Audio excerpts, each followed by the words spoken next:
बाबासाहेब आंबेडकर यांना आपण एक महान विचारवंत, कायदेतज्ञ आणि संविधान निर्माता म्हणून ओळखतो.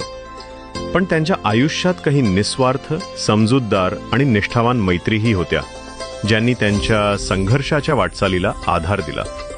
1913 साली उच्च शिक्षणासाठी ते अमेरिकेत गेले आणि कोलंबिया युनिव्हर्सिटीमध्ये त्यांची ओळख झाली एका पारशी विद्यार्थ्याशी, नवल भाटेना. जात, धर्म, वंश यांच्या पलीकडे जाऊन नवलनं बाबासाहेबांना मनापासून साथ दिली. ते दोघे एकाच खोलीत राहत होते, एकत्र जेवत होते आणि अभ्यासात एकमेकांना मदत करत होते. ही मैत्री केवळ मानसिक आधारापुरती मर्यादित नव्हती. भारतात परत आल्यावर बाबासाहेबांच्या मूकनायक वृत्तपत्राला आर्थिक स्थैर्य मिळावं म्हणून नवलनं आपल्या ओळखीचा वापर करून गोदरेज कंपनीची जाहिरात मिळवून दिली होती. तो फक्त मित्र नव्हता, तो त्यांच्या संघर्षाचा एक अदृश्य पण भक्कम भाग बनला होता. अमेरिकेतील हे मैत्रीपूर्ण आणि समानतेचे वातावरण बाबासाहेबांच्या मनावर कायमचं कोरलं गेलं.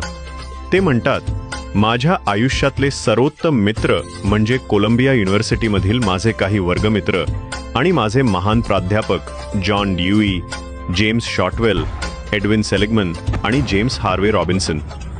नवल भाथेनांप्रमाणेच आणखी काही मैत्रीचे दिवे त्यांच्या वाटेवर प्रकाश देत होते.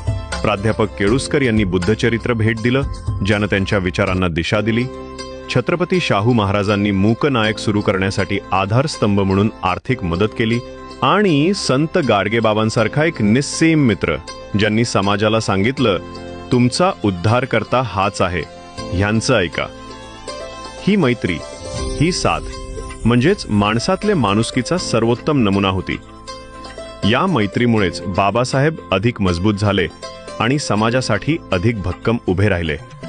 आज फ्रेंडशिप डेच्या निमित्तानं आपण त्या सगळ्या मैत्रीला सलाम करूया, ज्यांनी बाबासाहेबांसारख्या महामानवाला उभं राहण्यासाठी आधार दिला.